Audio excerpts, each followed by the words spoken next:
امیر المومنین ارشاد فرماتے ہیں بیٹا مر جائے تو انسان سو جاتا ہے، مال چھن جائے تو رات نیند نہیں آتی ہے۔ کنجوس مت بنو، انفاق کرو، راہ خدا میں دو، جان کی قربانی دو، مال کی قربانی دو، لیکن سب سے کہتا ہے نہیں۔ جس میں یہ کوالٹیز نہیں ہیں ان سے کہتا ہے، یہ دنیا کا اصول ہے۔ لیکن ہم کربلا کا ذکر کیوں کرتے ہیں؟ اس لیے کہ کربلا میں جو جتنے لوگ موجود تھے ان میں سے کسی ایک بچے کا کوئی ایک جین بھی خوفزدہ نہیں ہوا، بلکہ کہانی برعکس ہے۔ وہاں سب نے اس شہامت سے، اس بہادری سے ان تمام مصائب کا مقابلہ کیا کہ ہم اس درس کو تکرار کرتے ہیں تاکہ ہمارے بچے شجاعت کا درس لیں۔ مشکلات سے مت گھبراؤ، ڈٹ جاؤ، اس لیے کہ تم حسینی ہو، تمہارے جینز میں یہ شجاعت موجود ہے۔ مجھے بہت زیادہ یقین ہے بہت سے لوگ جو ہمیں گالیاں لکھ رہے ہوتے ہیں وہ بات سنتے ہی نہیں ہیں، سنیں ممکن نہیں ہے گالی لکھیں، کیونکہ ہم ان کو کہہ رہے ہوتے ہیں آئی لو یو، وہاں جو گالی دے رہے ہوتے ہیں۔ یہ کیسے ہو سکتا ہے؟ میں یعنی آئی لو یو کا مطلب یہ ہے کہ ہم جب کلام معصوم سنا رہے ہوتے ہیں انہیں، تو ہم ان کو محبت کا پیغام دے رہے ہوتے ہیں۔ تو ان کو جب ہم محبت کا پیغام دے رہے ہوتے ہیں واپس گالی کیوں دیتے ہیں؟ اس لیے کہ ان کا جو سب کانشیس مائنڈ میں فیڈ کیا ہوا ہے، ڈاؤن لوڈ کیا ہوا ہے، یہ رافضی ہیں، یہ کافر ہیں، یہ فلان ہیں، اس کی وجہ سے وہ بیچارے سن سکتے ہی نہیں ہیں۔ آپ جو چاہیں آپ کر سکتے ہیں، آپ ایک لمحے میں حر بننا چاہیں بن سکتے ہیں، کوئی ماحول کی زنجیریں آپ کے پاؤں میں نہیں آتی ہیں۔ اور وہ لوگ جو رسول اللہ کے ساتھ ہیں، رسول اللہ کے ساتھ ہونا اور ہے، رسول اللہ کا صحابی ہونا اور ہے، ساتھ دیا۔ اب فرق یہ ہے کہ ہم نے رسول کو صحابہ کی وجہ سے ماننا ہے یا صحابہ کو رسول کی وجہ سے ماننا ہے۔ یہ میں آپ کو بتا جاؤں، شاید جو اس میں مطالعہ نہیں رکھتے ان کو معلوم نہ ہو، شیعہ سنی میں کوئی ڈفرنس نہیں ہے، کوئی اختلاف نہیں ہے، بہت سے مشترکات ہیں، بہت سے کیا تقریباً 99% ساری چیزیں حل ہیں۔ جو اختلافات ہیں وہ سنی مسالے کے اندر بھی ہیں۔ سنی شیعہ اتحاد کی بات کرتے ہیں، یہ اتحاد دو طرح کے اتحاد ہیں۔ ہمارے اکثر بھائی جس اتحاد کی بات کرتے ہیں ہم اس کو نہیں مانتے، وہ کہتے ہیں اپنے دین کو چھوڑو نہیں، دوسرے کو چھیڑو نہیں، بس یہ چھیڑ چھاڑ نہ ہو، یہ اتحاد ہے۔ ہم اس اتحاد کو نہیں مانتے، ہم اتحاد کا معنی یہ لیتے ہیں کہ شیعہ سنی دونوں ایک ہی مورچے میں کھڑے ہو کر دشمن کے مقابلے میں ساتھ لڑیں، ایک دوسرے پر جان نچھاور کریں، یہ ہمارا اتحاد ہے۔ یہ خسارے میں نہیں ہیں۔ محشر میں آپ بھی کوئی نفسا نفسی میں نہیں ہوں گے، آپ ایک دوسرے سے مل رہے ہوں گے، ایک دوسرے کو جپیاں لگا رہے ہوں گے، لواء احم کو انجوائے کر رہے ہوں گے، امیر المومنین کے چہرے مقدس کی زیارت کر رہے ہوں گے، اور مل کے جائیں گے حوض کوثر پر۔ حوض کوثر امیر المومنین کو آپ جام کوثر سے آپ کو سیراب کریں گے۔ جب کارواں اپنے اپنے گھروں کو چلا گیا، زینب اپنے گھر کو لوٹی، جب صحن میں آئی خالی صحن دیکھا، دو چھوٹے چھوٹے جانماز، ماں کو اپنے بچے یاد آئے۔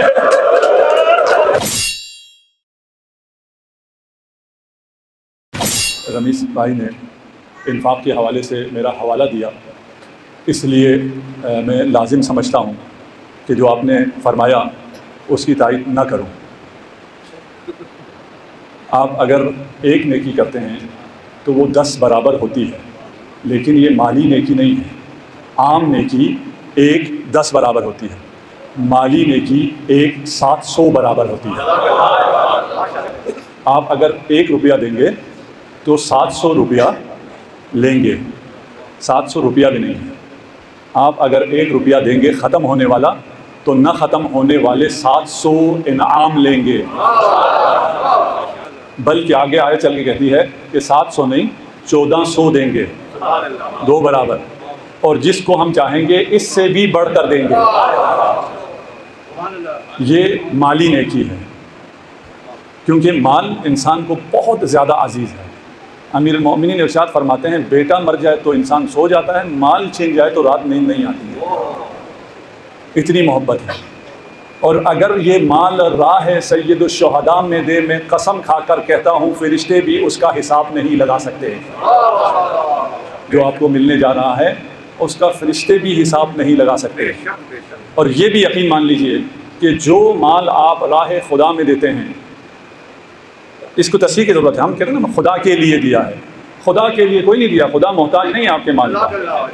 بارگاہ علمدار آپ کے مال کی سرے سے محتاج نہیں ہے، یہ جس نام پر ہے وہ خود اس کا انتظام کر دیتی ہے۔ اب بارگاہ والے ناراض ہو رہے ہوں مجھ سے تو الگ مسئلہ، ٹھیک ہے نا، یہ حساب کتاب اس کا الگ ہے۔ یہ بندے خدا اپنے منتخب بندوں کو خود بیچ دیتا ہے، جیسے آپ نے بتایا مومن نے کہا ہے کہ اعلان نہ کرو، اور میں یقین سے کہتا ہوں آپ اگر یہ آج اعلان نہ کرتے اور میں نے جو گفتگو کی ہے یہ صرف آپ نے کہا تصحیح کریں اس لیے کی ہے، وإلا مجھے کوئی فکر نہیں ہے کہ یہاں کا سلسلہ چلے گا یا نہیں چلے گا۔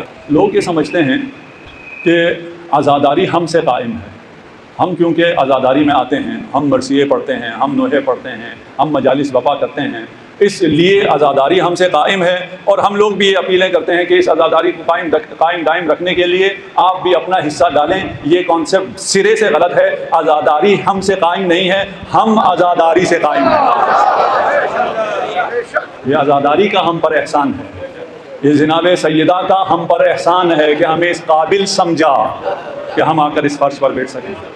یہ معمولی فرش نہیں ہے، یہ معمولی دانشگاہ نہیں ہے، یہ معمولی مدرسہ نہیں ہے، یہ معمولی انسٹیٹیوشن نہیں ہے۔ لوگ نہیں سمجھتے، اس لیے وہ خیال کرتے ہیں ہم بانی ہیں۔ ہم میں سے کوئی اس فرش عزا کا بانی نہیں ہے، اس فرش عزا کا بانی وارث موجود ہے اور وہی اس کا بانی ہے۔ میں اپنے موضوع پہ آ جاؤں۔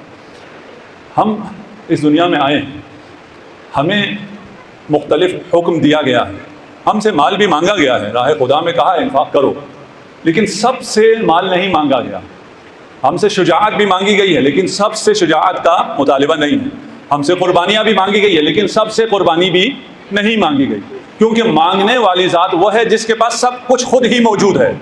اس کو ہمارے پیسوں کی بھی ضرورت نہیں ہے، ہماری نمازوں کی بھی ضرورت نہیں ہے، ہمارے پرسے کی بھی ضرورت نہیں ہے۔ اسے ہم ان جو چیزیں ہم انجام دیتے ہیں ان میں سے کسی چیز کی ضرورت نہیں ہے، لیکن پھر بھی وہ ہم سے مانگتا ہے،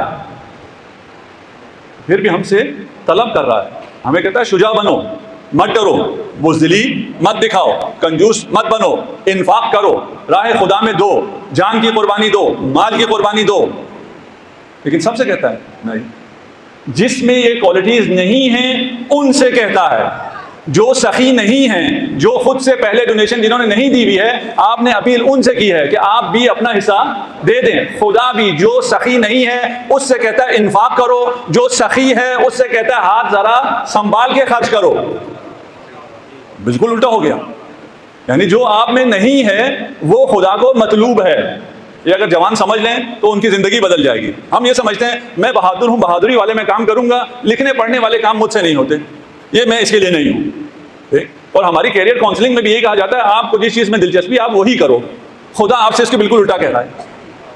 خدا آپ سے کہہ رہا ہے تمہیں مال سے بہت زیادہ محبت ہے، مال دیتے ہوئے تمہیں بہت تکلیف ہوتی ہے، یہ مال راہ خدا میں دو۔ خدا اس ڈرپوک سے جو بھاگ جاتا ہے اس سے کہتا ہے یہاں استقامت کرو، پہاڑ پہ نہ چڑھو۔ جو ڈٹا ہوا ہے، جو کرار ہے، غیر فرار ہے، اس سے تو نہیں کہا جاتا مت بھاگو۔ بھاگنے والے سے کہا جاتا ہے مت بھاگو، جو کھڑا ہے اس کو نہیں کہا جاتا۔ خدا ہم سے کیا مانگتا ہے؟ وہ مانگتا ہے جو ہم میں نہیں ہے، یعنی خدا ہم سے تبدیلی مانگتا ہے، تغیر مانگتا ہے۔ اپنے آپ کو تبدیل کرو، اس کے لیے اپنے آپ کو تبدیل کرو۔ اس نے تم میں بہت سے محاسن ڈالے ہوئے ہیں، بہت سے خصائص ڈالے ہوئے ہیں، بہت سی خوبیاں تم میں دے رکھی ہیں۔ وہ جو خوبیاں نہیں ہیں اس کو اس کی خاطر اپنے اندر پیدا کرو۔ جب مجھ میں ہے ہی نہیں ایک شجاعت، مجھ میں جب ہے ہی نہیں، میری جینس میں ہی نہیں ہے، تو میں اس شجاعت کو کیسے اپنے اندر پیدا کروں؟ یہ کیسے ممکن ہے کہ میں اس شجاعت کو اپنے اندر پیدا کروں جو میرے اندر ہے ہی نہیں؟ اس شجاعت کو میں کہاں سے لے کے آؤں جو میری تربیت میں شامل ہی نہیں ہے؟ مشکل ہے یا نہیں؟ جی دین کہتا ہے مجھے یہ باتیں نہ بتاؤ کہ تمہارے سرشت میں کیا ہے، تمہارے نیچر میں کیا ہے، تمہارے جینس میں کیا ہے۔ میں تمہارا خالق ہوں، میں تمہیں اس طرح نہیں دیکھنا چاہتا، میں تمہیں اس سے بالا تر مقام پر دیکھنا چاہتا ہوں۔ وہ خالق ہے، وہ جانتا ہے کہ آپ کو اس مقام سے اٹھا کر اوپر کے مقام پر رکھ سکتا ہے۔ اب جب ہم جو دنیا میں جو کچھ پڑھتے ہیں اس کے مطابق اگر ہم دیکھیں تو ہم وکٹم ہیں اپنے جینیٹک کوڈ کے۔ جو ہمارا جین ہوگا، ہماری آنکھوں کے رنگ، بالوں کے رنگت اور قد کاٹ اور ہماری بہادری، بزدلی، باقی یہ سب چیزیں ہمیں جین سے وراثت میں ملتی ہیں۔ ملتی ہے نہیں ملتی؟ ٹھیک ہے نا؟ اور جینس کا اثر، یعنی اگر کسی ایک نسل پر کوئی ظلم ہوا ہو، کوئی زیادتی ہوئی ہو، کوئی خوف ہوا ہو، وہ نسلوں میں منتقل ہوتا ہے۔ سائنٹسٹ نے تجربہ کیا، ایک چوہے کو الیکٹرک کرنٹ دیا، ساتھ میں چیری بلاسم کی اس کو خوشبو سونگائی۔ نیکسٹ ٹائم اس کو خوشبو سونگائی لیکن کرنٹ نہیں دیا۔ چوہے کے ساتھ کیا ہوا؟ وہی خوفزدہ سہم گیا کہ ابھی مجھے کرنٹ لگے گا، کیونکہ کرنٹ اور خوشبو کا رابطہ تھا۔ یہ چوہا مرا، اس کا جو بچہ پیدا ہوا اس کو جب خوشبو سونگائی تو وہ بھی اسی طرح اس کی چلوا گیلی ہو گئی اس کے بچے کی۔ اس کے بچے میں بھی یہ خوف منتقل ہوا، چیری بلاسم کی خوشبو سونگتے ساتھ ہی وہ بھی سہم جاتا تھا۔ یہ خوف چلتا ہے نسلوں میں، یہ خوف جاتا ہے جینز میں، اس جینز میں سے یہ نسلوں میں چلتا ہے، اس کو گرینڈ ماں ایفیکٹ کہتے ہیں آپ کی سائیکولوجی میں۔ یہ پھر جا کر اس سے اگلی نسل میں یہ کہیں جا کر زائل ہو جاتا ہے۔ اسی لیے اگر کوئی کار حادثہ ہوا ہو، کسی بچے نے کوئی خوفناک منظر دیکھا ہو، کوئی دہشت گردی دیکھی ہو، تو آپ کوشش کرتے ہیں اس جیسے مناظر سے اس بچے کو دور رکھا جائے، وہ مناظر اس کو دوبارہ نہ دکھائے جائیں، اس مناظر کا دوبارہ ذکر نہ کیا جائے۔ ساتھ ہے میرے؟ جی اسی طرح ہے نا، جو خوف ہے، جو مصائب ہیں، جو آلام ہیں، ان کا بار بار ذکر نہیں کیا جاتا۔ اگر بار بار ذکر کیا جائے تو وہ خوف اگلی نسلوں میں چلتا ہے، حتیٰ ذکر کے بغیر بھی جینز میں جب چلا جاتا ہے تو وہ خوف آگے چلتا رہتا ہے۔ کربلا میں جتنے مظالم ہوئے، کربلا میں جتنے مصائب ہوئے، ہم ہر سال ان مصائب کا تکرار کیوں کرتے ہیں؟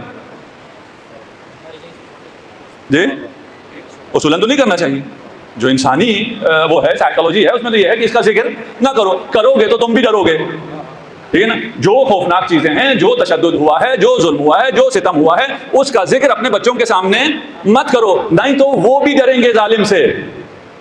یہ دنیا کا اصول ہے۔ لیکن ہم کربلا کا ذکر کیوں کرتے ہیں؟ اس لیے کہ کربلا میں جو جتنے لوگ موجود تھے ان میں سے کسی ایک بچے کا کوئی ایک جین بھی خوف زدہ نہیں ہوا، بلکہ کہانی برعکس ہے، وہاں سب نے اس شہامت سے، اس بہادری سے ان تمام مصائب کا مقابلہ کیا کہ ہم اس درس کو تکرار کرتے ہیں تاکہ ہمارے بچے شجاعت کا درس لیں۔ اگر نگاہ زینبی، میں قسم کھاتا ہوں میں تو نہیں سمجھ سکا، آپ میں شاید کوئی سمجھ سکے۔ ایک جملہ ہے، چھوٹا سا جملہ ہے، ما رأیت الا جمیلا۔ جب اس ظالم نے کہا نا کہ اللہ نے تمہارے بھائی کے ساتھ کیا کیا، چھوٹا سا جملہ، ما رأیت الا جمیلا۔ اگر میں تنہائی میں اس جملے کو پڑھتا ہوں تو سوچ سوچ کے صرف روتا رہتا ہوں اور اس جمال کی تلاش کی کوشش کرتا ہوں جو ان تمام مصائب میں ام المصائب کو نظر آتے رہے۔ ناقابل یقین جملہ ہے، ما رأیت الا جمیلا۔ تم بھی جب کسی مشکل میں ہو اس میں خدا کا جمال تلاش کرو، زینبی کردار اختیار کرو، مشکلات سے مت گھبراؤ، ڈٹ جاؤ، اس لیے کہ تم حسینی ہو، تمہاری جینز میں یہ شجاعت موجود ہے۔ ہم عام لوگ نہیں ہیں، اس آزاداری کو دہشت گردی سے ختم نہیں کیا جا سکتا، اس آزاداری کو ہمیں ڈرا دھمکا کے ختم نہیں کیا جا سکتا۔ ہاں ہم میں سے کچھ بچے جو غافل ہوں، تم ڈراؤ گے تو یہ بیدار ہو جائیں گے، یہ جاگ جائیں گے، یہ آزاداریوں میں رونق مزید بڑھے گی، لبیک یا حسین کی صدائیں تمام تر دنیا میں پھیل جائیں گی۔ انسان اپنے جینز کے ہاتھوں مجبور نہیں ہے، یہ ہمارا درس کربلا ہے، آئیں گے اس پہ۔ دوسرا جو سورس ہے معرفت کا، وہ سب کانشیس ہے، ماحول سے ہم سیکھتے ہیں۔ اور یہ بحث بھی ہے کہ انسانی دماغ کتنے فیصد کام کرتا ہے، کوئی 7% کہتا ہے، کوئی 10% کہتا ہے، اور یہ ویسی ممکن نہیں ہے۔ اس ریسرچ کے آنے سے پہلے بھی میرا اپنا دماغ نہیں مانتا تھا کہ یہ دماغ جو کہ ہمارے پورے بدن کا 20% یا 80% انرجی صرف دماغ کھا جاتا ہے، اور ساری انرجی اور سارا بجٹ کھا کے کام صرف 7% کرتا ہو، یہ کوئی سمجھ میں آنے والی بات نہیں تھی۔ ریسرچ آگے بڑی، پتہ چلا نہیں جی نہیں 100% کام کرتا ہے، باقی جو ہے وہ سب کانشیس مائنڈ ہے۔ کانشیس مائنڈ 7% ہے، باقی سب کانشیس مائنڈ ہے۔ انسان کو سب کانشیس مائنڈ ڈرائیو کر رہا ہوتا ہے۔ آپ یہاں بیٹھے ہیں، آپ میں سے کچھ لوگ باتوں کو لے رہے ہیں، کچھ لوگ نہیں لے رہے ہیں، کچھ باتیں پسند آ رہی ہیں، کچھ کو پسند نہیں آ رہی ہیں۔ یہ پسند اور ناپسند آپ کا سب کانشیس مائنڈ فیصلہ کر رہا ہوتا ہے کہ اس کی یہ بات میں نے سننی ہے، یہ بات اس کی میں نے نہیں سننی ہے۔ ہماری یہ باتیں، ہم اس ڈریس میں یا مولا کے نام سے جب سوشل میڈیا پہ چلی جاتی ہیں باتیں، مجھے بہت زیادہ یقین ہے بہت سے لوگ جو ہمیں گالیاں لکھ رہے ہوتے ہیں وہ بات سنتے ہی نہیں ہیں، سنیں ممکن نہیں ہے گالی لکھیں، کیونکہ ہم ان کو کہہ رہے ہوتے ہیں آئی لو یو، وہاں سے وہ گالی دے رہے ہوتے ہیں۔ یہ کیسے ہو سکتا ہے؟ میں یعنی آئی لو یو کا مطلب یہ ہے کہ ہم جب کلام معصوم سنا رہے ہوتے ہیں انہیں، تو ہم ان کو محبت کا پیغام دے رہے ہوتے ہیں، تو ان کو جب ہم محبت کا پیغام دے رہے ہوتے ہیں واپس گالی کیوں دیتے ہیں؟ اس لیے کہ ان کا جو سب کانشیس مائنڈ میں فیڈ کیا ہوا ہے، ڈاؤن لوڈ کیا ہوا ہے، یہ رافضی ہیں، یہ کافر ہیں، یہ فلان ہیں، اس کی وجہ سے وہ بیچارے سن سکتے ہی نہیں ہیں۔ تو ہمارے ساتھ بھی ایک بہت بڑا مسئلہ یہ ہے کہ ہمارے سب کانشیس مائنڈ میں اتنی چیزیں ڈاؤن لوڈ ہیں جس کی وجہ سے ہم میں وہ اعتماد نہیں ہے، وہ ہمت نہیں ہے کہ ہم یہ کام کر سکتے ہیں یا نہیں کر سکتے۔ ابھی یہ بارگاہ ہے، یہ چھت ہے، اگر ہم فیصلہ کریں اس کو اسی 10 دنوں میں اتنا خوبصورت بنا سکتے ہیں، ہم سب میں یہ استطاعت ہے یا نہیں ہے؟ لیکن ہمارا سب کانشیس مائنڈ کہتا ہے نہیں یار نہیں بن سکتا۔ ہر کوئی الگ الگ بیٹھ کے یہی کہہ رہا ہے کہ نہیں یہ نہیں بن سکتا، اسی پہ ہم خوش ہیں، نہ جانے کتنے سالوں سے اس چھت کے نیچے ہم کر رہے ہیں یہ آزاداری۔ انشاءاللہ یہ ایک دن آباد ہو جائے گا۔ یہ سب کانشیس مائنڈ ہے کیا، اس کو سمجھنا میں، کیونکہ میرا زیادہ جوانوں کے ساتھ ہے، جوانوں کو 2-4 باتیں سمجھ میں آ جائے تو ان کی زندگی بدل جائے گی، اس لیے شاید کچھ بزرگ تھوڑا سا بور ہو جائیں اس گفتگو پہ۔ انسان جب پیدا ہوتا ہے، بچہ بالکل چند دنوں کا بچہ، اسے اگر آپ پانی میں ڈال دیں تو کیا ہوگا؟ نہیں روئے گا، تیرتا ہوا آ جائے گا، ٹھیک ہے؟ بچے کو سوئمنگ کرنا آتی ہے، کیونکہ باقی جتنے حیوان ہیں، جاندار ہیں، یا ان کو سوئمنگ کرنے آتی ہے یا نہیں آتی۔ ایسا تو نہیں ہوتا نا آدھے بکریوں کو سوئمنگ کرنا آتی ہو آدھے کو نہ آتی ہو، یہ صرف انسان ایسے ہیں، ٹھیک ہے نا؟ باقی یا سوئم کر سکتے ہیں یا نہیں کر سکتے۔ انسان بھی نیچرلی سوئم کر سکتا ہے، اس لیے بچے کو، 1 دن کے بچے کو اگر آپ ڈال دیں پانی میں، وہ تیرتا ہوا واپس آ جائے گا، اس کو کوئی مشکل پیش نہیں آئے گی، ٹھیک۔ لیکن 5 سالہ بچے کو ڈالیں تو کیا ہو جائے گا؟ یہ ڈوب جائے گا۔ 1 دن کا بچہ نہیں ڈوبتا، اس کو تیرنا آتا ہے۔ 5 سال کا بچہ ڈوب جاتا ہے، اس کو تیرنا نہیں آتا۔ کیوں؟ اس لیے کہ اس 5 سال کے بچے کے ذہن میں فیڈ کیا گیا، سب کانشیس میں ڈالا گیا ہے تمہیں تیرنا نہیں آتا۔ یہ کیسے ڈالا ہے؟ ماں نے محبت میں ڈالا ہے، پانی کے پاس جیسے کہ او میرا بچہ میرا بچہ، مطلب کیا ہے؟ تو ڈوب جائے گا۔ ماں نے، باپ نے محبت میں اس کے دماغ میں ڈالا ہے کہ تو ڈوب جائے گا۔ اب جب یہ پانی میں جاتا ہے تو یہ ڈوب جاتا ہے، جبکہ انسان ڈوب سکتا ہی نہیں ہے، اسے تیرنے کے لیے محنت نہیں کرنی پڑتی، اسے ڈوبنے کے لیے محنت کرنی پڑتی ہے۔ اور جو بھی پانی میں گر کے مر جاتا ہے وہ بہت زیادہ محنت کر کے پانی پی پی کے اپنا وزن بڑھاتا ہے، پھر کہیں جا کے وہ پانی کے نیچے جاتا ہے، وَإِلَّا وہ نیچرلی پانی کے اوپر رہتا ہے۔ تو یہ ہمارا ماحول ہے، یعنی نیچر ہے اور نرچر ہے۔ ہمارا کتنا فیصد نیچر کو حصہ حاصل ہے، ہمارے جینز کو، اور کتنا ہمارے ماحول کو، نرچر کو، ہماری تربیت میں حصہ حاصل ہے۔ اسلام سے اگر پوچھیں، اسلام کہتا ہے نہ کوئی نرچر ہے نہ کوئی نیچر ہے، سب تم خود ہو، اس لیے 100% تم ذمہ دار ہو۔ نماز پڑھو گے ثواب ملے، نماز نہیں پڑھو گے تم جہنم جاؤ گے، تمہارا معاشرہ جہنم نہیں جائے گا کہ معاشرہ ایسا تھا، یہ غریب کیا کرتا، نہیں، یہ غریب سب کچھ کر سکتا تھا۔ کیوں؟ اس لیے کہ جیسے ہم نے کہا جینیٹکس ہے، 1 سب کانشیس ہے، 2 تیسری چیز بھی ہے کانشیس مائنڈ، آپ کا اپنا شعور، آپ کا اپنا فیصلہ، آپ جو چاہیں آپ کر سکتے ہیں، آپ ایک لمحے میں حر بننا چاہیں بن سکتے ہیں، کوئی ماحول کی زنجیریں آپ کے پاؤں میں نہیں آتی ہیں، ساری زنجیریں آپ توڑ سکتے ہیں۔ اور اب تو ایک نیا علم بھی آ گیا، ایپی جینیٹکس، ایپی یعنی ابو آن دی ٹاپ آف جینیٹکس۔ آپ جینیٹکس کو اپنی انٹرنل جو اس کی سیکوینس ہے اس کو ڈسٹرب کیے بغیر اس کو آپ کر بھی نہیں سکتے، ایکسٹرنلی اسے آپ آن اینڈ آف کر سکتے ہیں۔ اگر آپ بہادر نہیں ہیں آپ اپنے آپ کو بہادر کر سکتے ہیں، اگر آپ سخی نہیں ہیں آپ اپنے آپ کو سخی کر سکتے ہیں۔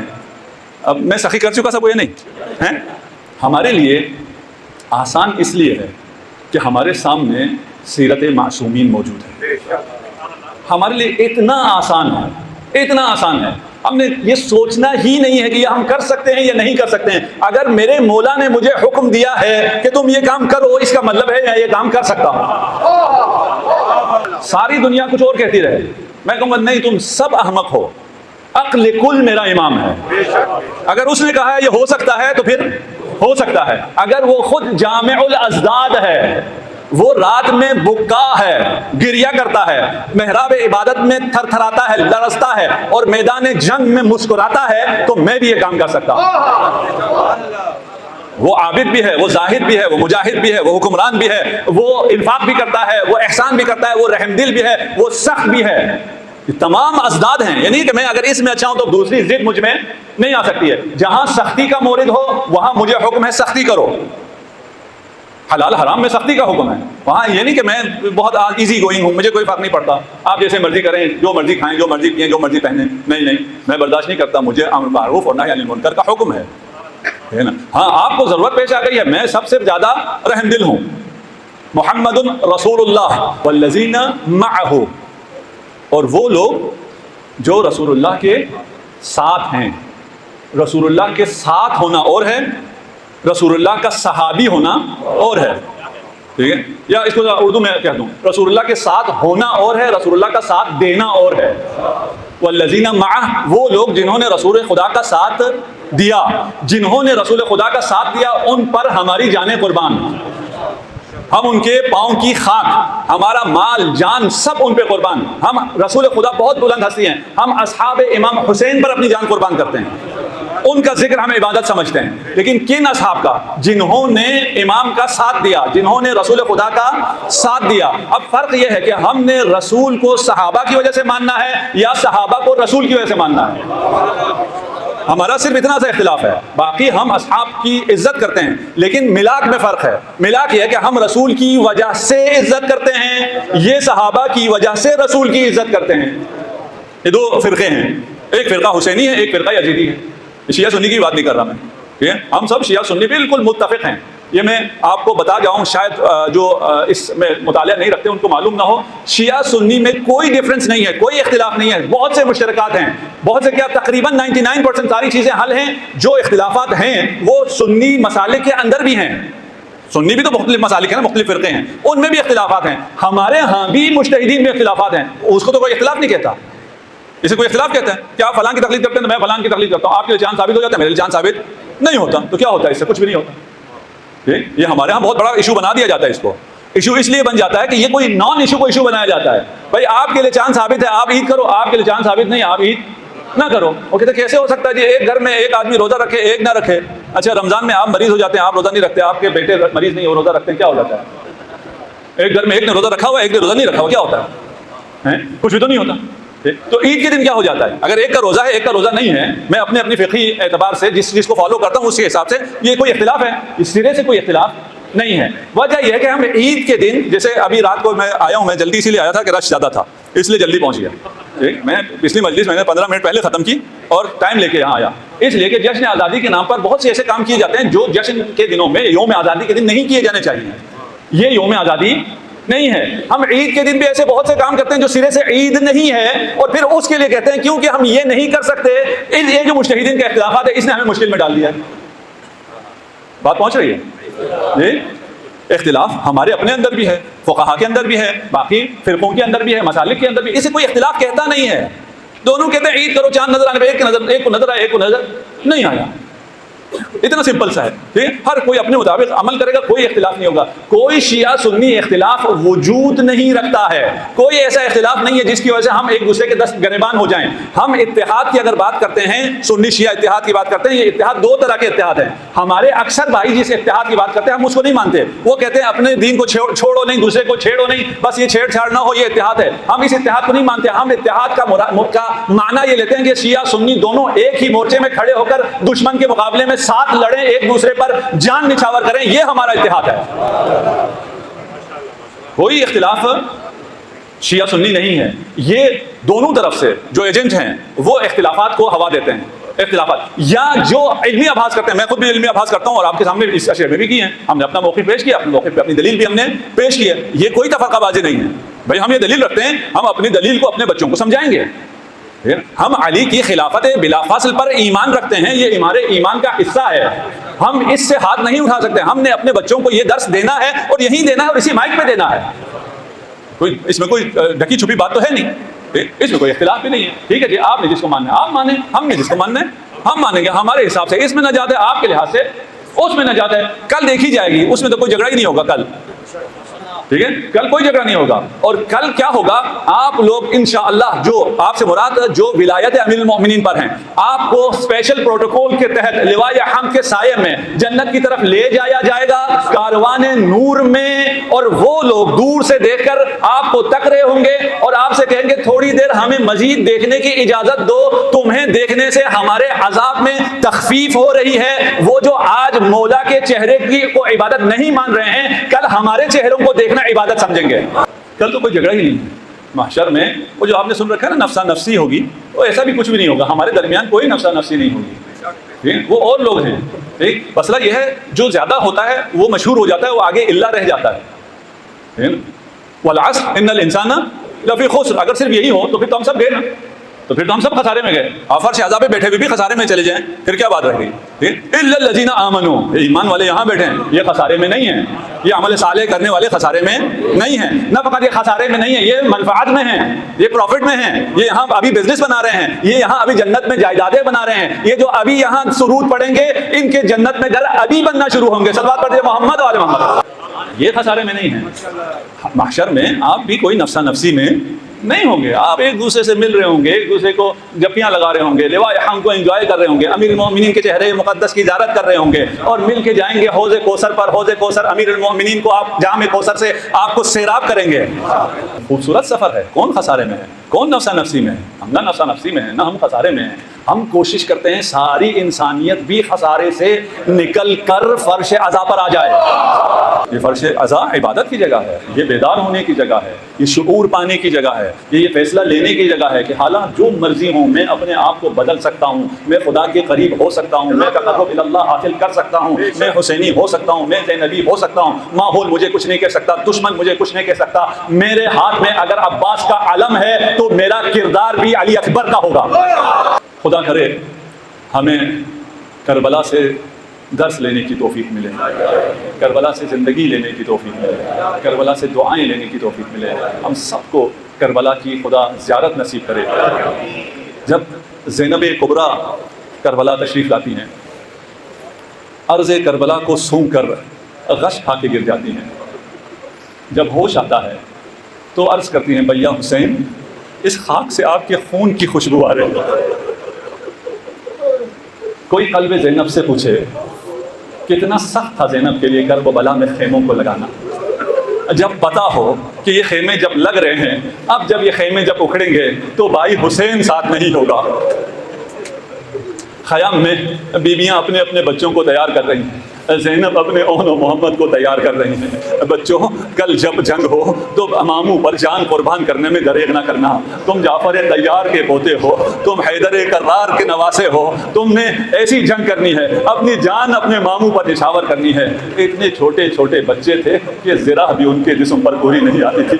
بار بار ماموں کی خدمت میں آتے, اذن جہاد طلب کرتے. کس طرح ممکن تھا کہ زینب کے ان پھولوں کو مولا جہادت کی اجازت دے دیں. خلاصہ کر دوں, جب اجازت ہو گئی, جب کوئی نہ رہا اور بنی ہاشم کی باری آئی, ان بچوں کو جب تیار کیا جانے لگا, صندوق امانات کھلا. جعفر طیار کا امامہ اون کے سر پر, علی مرتضیٰ کا امامہ محمد کے سر پر. یہ دو بچے جہاد کرنے کے لیے گئے. کب تک جہاد کرتے؟ وہ وقت بھی آیا جب امام کو مدد کے لیے پکارا اور امام گئے. ایک لاشا حسین لے کر آئے, ایک لاشے کو عباس لے کر آئے. جب بھی کوئی لاش آتی تھی زینب بڑھ کر ان لاشوں کا استقبال کرتی تھی, مقتل میں آ کے حسین کو سنبھالتی تھی. لیکن جب زینب کے ان دو پھولوں کی لاشیں آئیں, زینب کہیں نظر نہ آئی. جب دیکھا پشت خیمہ سر سجدے میں ہے, خدا سے دعا ہے, خدایا میری اس قربانی کو قبول کر لے, خدایا میرے بھائی حسین کی خیر. اجرکم علی اللہ. یہ کاروان چلتا ہے. آج آپ نے اس زینب کبریٰ کو پرسا دینا ہے جو اپنے بچوں پر نہیں روئی. جانتے ہو اگر رو لو, میری بہنیں میری مائیں اس بات کو سمجھے گی, اگر انسان رو لے, اگر رو سکے تو دل تھوڑا سا ہلکا ہو جاتا ہے. اگر کوئی رو بھی نہ سکے اس کا یہ غم زائل نہیں ہوتا. زینب کبریٰ بچے شہید ہو گئے, بچے مقتل میں آئے, اپنے بچوں پر نہیں روئی. جب بازاروں میں گزرتا تھا یہ قافلہ تو لعین سروں کو نیزوں پر رکھ کر کاروان کے نزدیک لاتے. جس جس بیوی کا سر ہوتا وہ سر کو دیکھ کر فریاد کرتی. یہ دو سر ایسے تھے جب بازاروں میں درباروں میں لائے جاتے کوئی اس پر رونے والا نہ ہوتا. کوفہ کی عورتوں نے کہا ان پھول سے بچوں کی ماں شاید مر گئی ہے. اس کلام کو زینب نے سنا لیکن خاموش رہی. زندان شام میں جب سر واپس آنا شروع ہوئے, ہر وارث نے اپنے شہید کا سر لیا, اس پر گریا کیا. اونو محمد کے سر آئے لیکن زینب سر حسین پر بین کرتی رہی. یہ قافلہ واپس کربلا آیا, ہر شخص اپنے شہید کی قبر پر گیا. زینب قبر حسین پر ہے. یہ قافلہ واپس مدینہ پہنچتا ہے, قبر رسول خدا پر زینب حسین کو روتی ہے, یا رسول اللہ آپ کی امت نے آپ کے حسین کے ساتھ کیا کیا. ماما کی قبر پر جاتی ہے, ماں زہرا کو اپنے بیٹے حسین کا پرسا دیتی ہے. زینب سارے راستے کربلا, کوفہ, شام, مدینہ اپنے بیٹوں پر نہیں روئی. جب کارواں اپنے اپنے گھروں کو چلا گیا زینب اپنے گھر کو لوٹی. جب صحن میں آئی خالی صحن دیکھا, دو چھوٹے چھوٹے جانماز, ماں کو اپنے بچے یاد آئے. السلام علیکم دوستو, کیسے ہیں آپ سب؟ امید کرتا ہوں آپ سب خیریت سے ہوں گے.